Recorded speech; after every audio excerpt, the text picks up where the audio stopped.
अगर किसी कंपनी को मैंने बच्चों की तरह ग्रो होते हुए देखा है तो वो कंपनी हमारी दावत basmati rice LT foods. Company को मैं 60 रुपए के लेवल से आज की डेट में 200 के लेवल पे जब मैं देखता हूँ तो मुझे पूरी की पूरी जर्नी याद आती है कि इस कंपनी को मैंने हर क्वार्टरली ग्रो होते हुए देखा है। अगर मैं इस कंपनी के लेटेस्ट क्वार्टर की बात करूं तो आपको वो सेम लेवल ऑफ ग्रोथ दिखाई देगी जो आज से 5 साल पहले भी इस कंपनी के अंदर ग्रोथ थी। रीजन बीइंग, ये कंपनी ने कोई और काम पकड़ा ही नहीं। अगर लोग बिजनेस कर रहे हैं तो ये उनके लिए वीडियो सबसे इंपॉर्टेंट है। आप एक गोल्ड माइन वाला काम पकड़ें, उस काम को इतना स्केल पे लेके चले जाएं कि उसके बाद अगर आपके दिमाग में डाइवर्सिफिकेशन नाम की कोई चीज आती भी है तो उस बिजनेस के कैश फ्लो को यूज करके आप डाइवर्सिफिकेशन करिए। फर्दर अपना कैपिटल यूज करने की जरूरत नहीं पड़नी चाहिए। इस बिजनेस को आप समझिए कि कंपनी ने 9 मंथ्स के रिजल्ट्स में क्या इंप्रूवमेंट दिखाई है। नंबर वन चीज, कंपनी के टोटल रेवेन्यू के अंदर 9 मंथ्स के अंदर 11% का जो इंप्रूवमेंट है। आप चेक करें कंपनी के प्रॉफिट आफ्टर टैक्स के अंदर 54% का इंप्रूवमेंट है। ये चीज कहां पे आपको दिखाई देती है? कंपनी ने अपने फाइनेंशियल इंजीनियरिंग के सारे कॉन्सेप्ट को ब्यूटीफुली यूज किया है। रीजन बीइंग, कंपनी ने सबसे पहले अपनी डेट टू इक्विटी रेशियो को इंप्रूव किया है। आज कंपनी 0.3 पे बैठी हुई है। लास्ट ईयर 0.7 का ये नंबर था।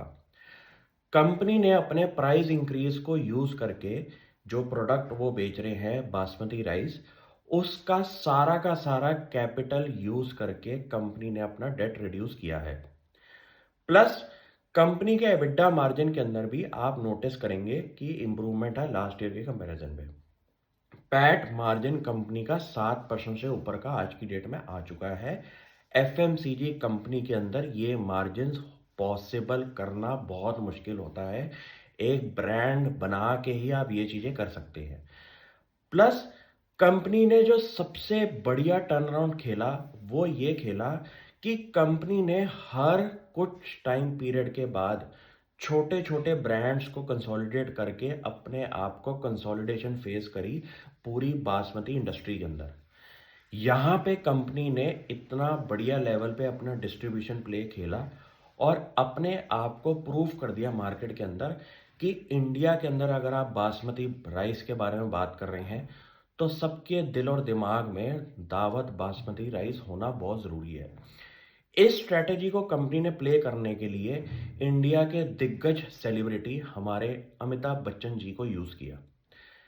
आप ये सोचिए कि इतनी बड़ी ब्रांड गुडविल एक सेलिब्रिटी एंडोर्समेंट के साथ अगर जुड़ जाए तो कंपनी एक 1+1 3 बन जाती है, 2 नहीं बनती।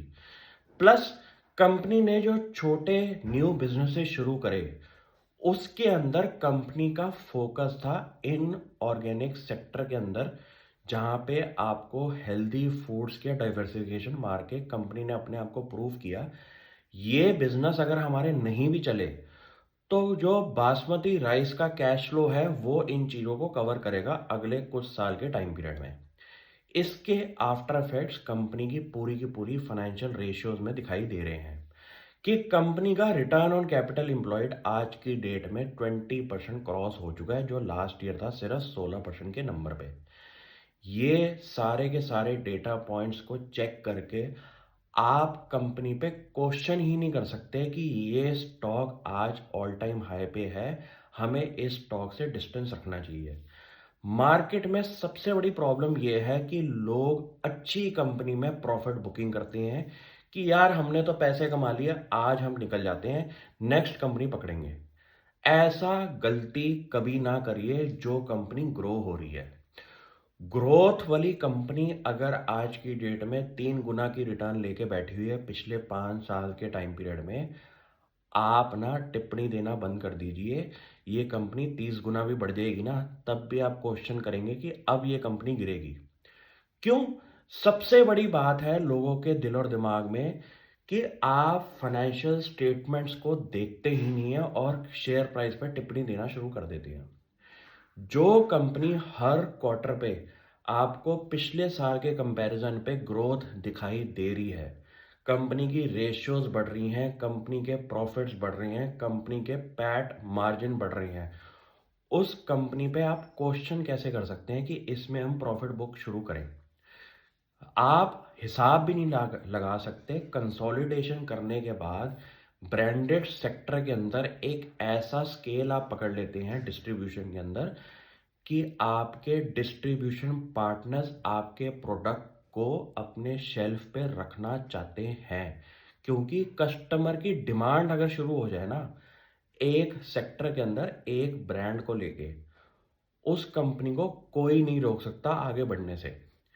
क्योंकि इंडिया की कंजम्पशन स्टोरी के अंदर कस्टमर किंग अगर आपने सोचा है, तो अगर कोई रिटेल स्टोर पे कोई अपना ग्रोसरी आइटम लेने जा रहा है और उसके क्वेश्चन दिमाग के अंदर बासमती राइस को लेके दावत फूड्स है, अगर वो कंपनी अपने शेल्फ पे ये वाला प्रोडक्ट नहीं रखेगी, आगे का बिजनेस में प्रॉब्लम आएगी। आप अपने डिस्ट्रीब्यूशन को इतना बड़ा लेवल पे लेके चले जाएं कि आपकी डिमांड कस्टमर आपके डिस्ट्रीब्यूटर को जाके बोले कि ये प्रोडक्ट क्यों नहीं है आपके पास। इसके बाद कंपनी का कोई लुकिंग बैक नहीं होता, कंपनी सिर्फ ग्रो होती है। क्योंकि आपने टीवी कमर्शियल्स के साथ मिस्टर अमिताभ बच्चन को रख दिया, कंपनी के ऐसा डिस्ट्रीब्यूशन क्रिएट कर दिया, कंपनी के प्रोडक्ट में कोई दिक्कत नहीं रखी, तो आपको स्केल अप पकड़ना है। क्योंकि इंडिया के अनऑर्गेनाइज सेक्टर से आपको इस प्रोडक्ट को ऑर्गेनाइज सेक्टर पे लेके आने में जो 5 साल लगे हैं, अगले 5 साल की जर्नी तो बहुत आसान होने वाली है। क्यों? क्योंकि अब माइंड में चीजें आ चुकी हैं हेल्दी स्टफ की तरफ, और ब्रांडेड सेक्टर की तरफ लोगों का दिमाग जाता है कि यार 5-10% की प्रीमियम पे करके अगर हम एक ब्रांडेड प्रोडक्ट ले लें तो हमारी फैमिली के अंदर कभी कोई प्रॉब्लम नहीं आएगी हेल्थ को लेके। ये माइंडसेट अगले 10-15 साल में जो चेंज होने वाला है वो है प्रीमियम सेक्टर के अंदर प्रीमियमाइजेशन। ये थीम को पकड़ें और इसके जुड़ी हुई कंपनियों को आइडेंटिफाई करना शुरू कर दीजिए। Thank you.